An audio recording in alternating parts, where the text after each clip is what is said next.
Hey YouTube, this is On the Purple One. Today I'm going to tell you a story. This is a true story. I'm going to leave out names, unit numbers, anything that can identify this unit, because the most important thing that you learn in the military is you don't embarrass yourself. Because if you don't embarrass yourself, you don't embarrass your unit, and you don't embarrass your commanders, whoever's in charge of you. So that's always stress.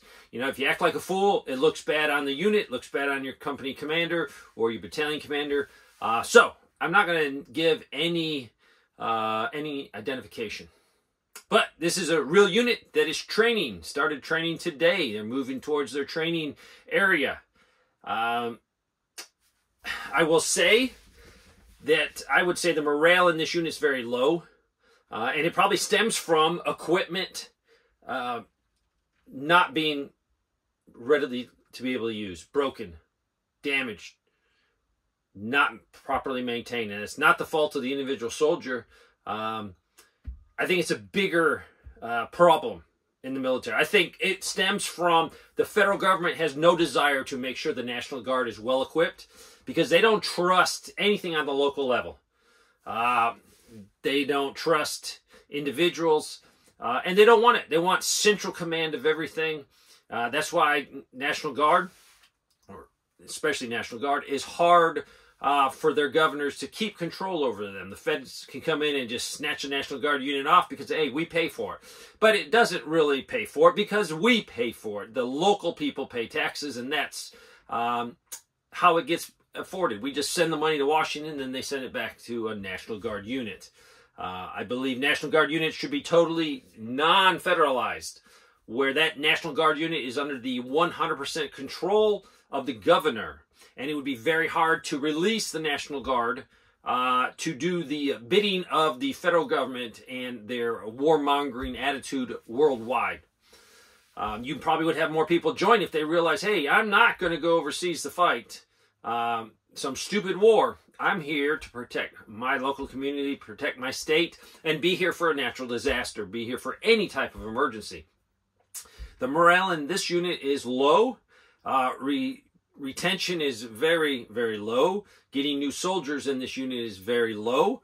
And I was told by someone in this unit that he believes that if you said, hey, if you want to get out of the unit today, raise your hand. We'll write the paperwork up. You'll be out by this evening.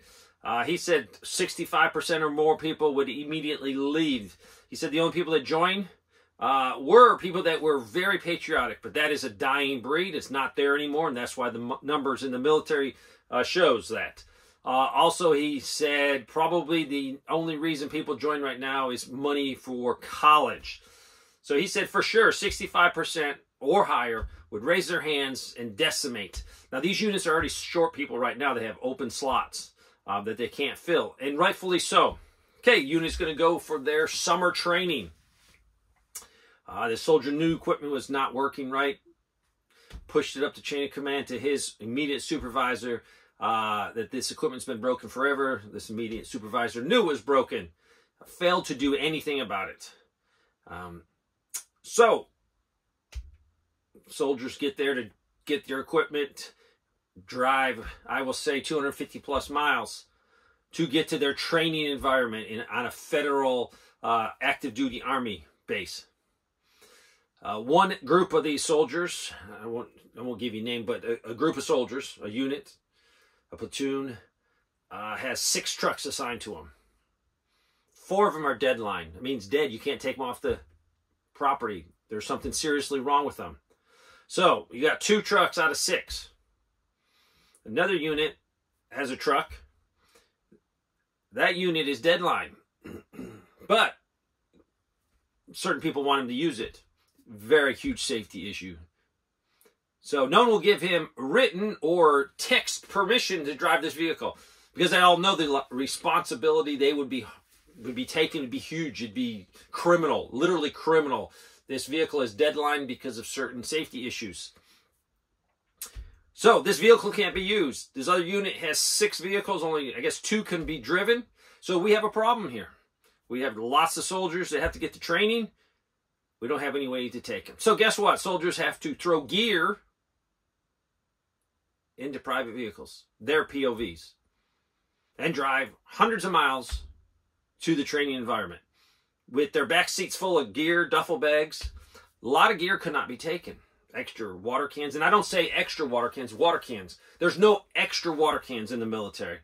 Usually you're looking for more water cans. You're trying to get more water. So things had to be left behind because remember, you have on one little platoon, 6 trucks, went down to 2. So now you're trying to get troops there. Why do you think guys don't want to train? Why do you think guys don't want to be in? When you have to struggle to get equipment. You can't even get it fixed.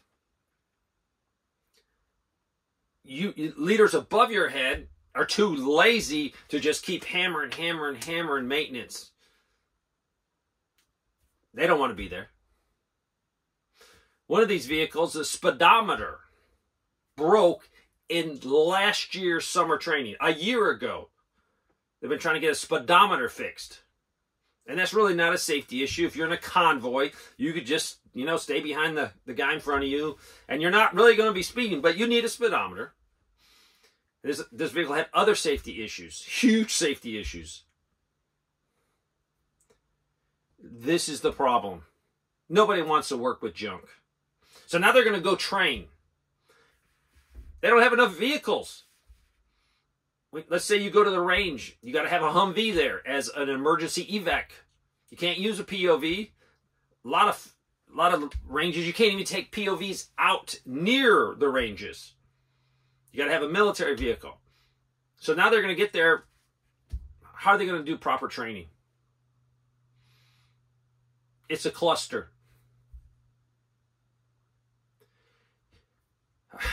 I would love to give you more details, but I'm not trying to embarrass units.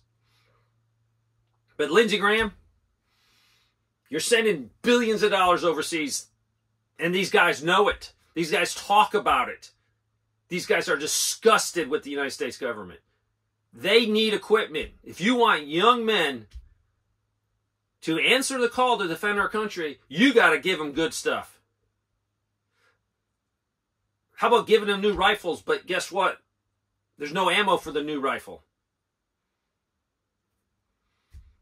I could go on and on.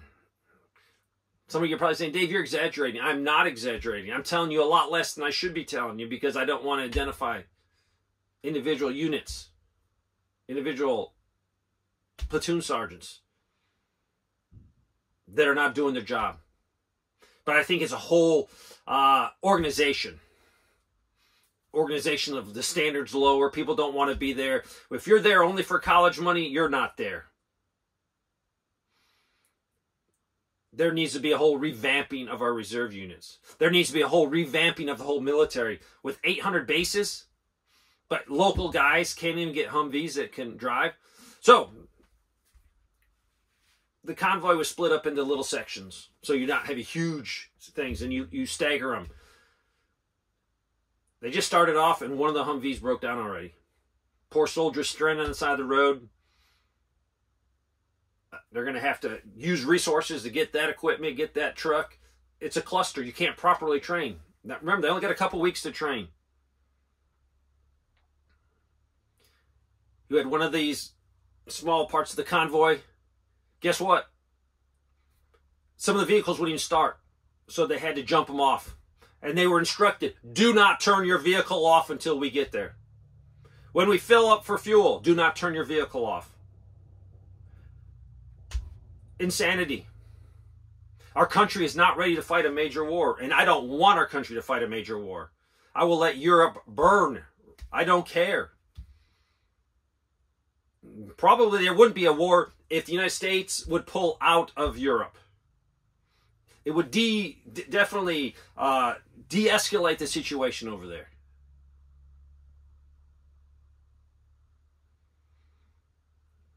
You listening to this,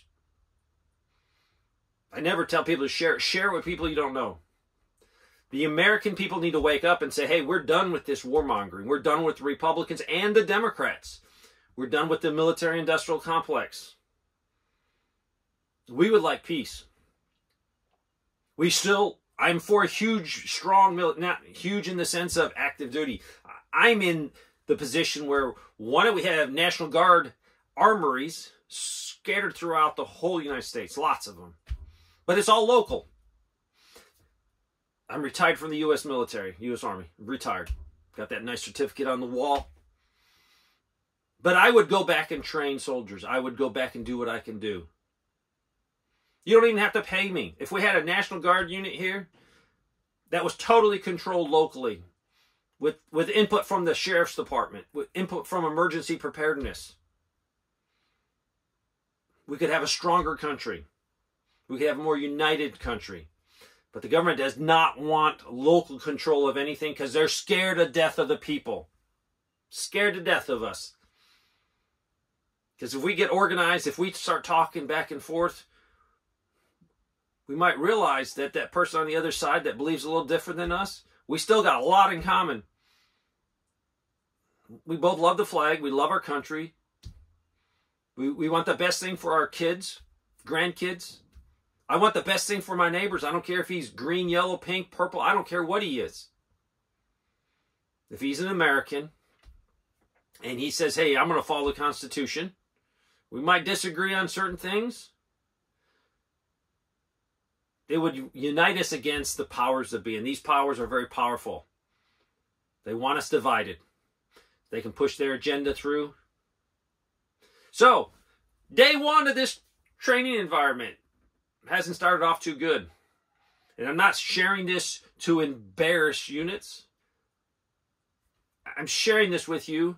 So maybe, Lindsey Graham, give me a call. Send me an email, Lindsey. I put you in touch with actual soldiers that will tell you what's going on. Not what the high brass tells you. In the military, you do all kinds of reports, readiness reports. And you know what? Most of those numbers are fudged. So these reports go up to higher and higher, and the guy's looking up there in their desk. Oh man, this unit's good. This unit isn't good. Morale is in the crapper. Equipment is not even running. We're not combat effective. One soldier said about his unit, we're not a combat unit. We're Boy Scouts. I told that to my wife heard that too. I told her to her, and actually they're not even Boy Scouts. Because you know what? Boy Scouts wouldn't have vehicles breaking. If they were going on a major week camping trip, their equipment would be squared away, their boys would be squared away, their leaders would be squared away, their equipment would be squared away. Boy Scouts are more organized. And this is not something I take great joy in telling you. It hurts my heart because I know what's on the line. Death for unprepared soldiers. Death. Body bags. An unsafe homeland for you and me. That's what's on the line.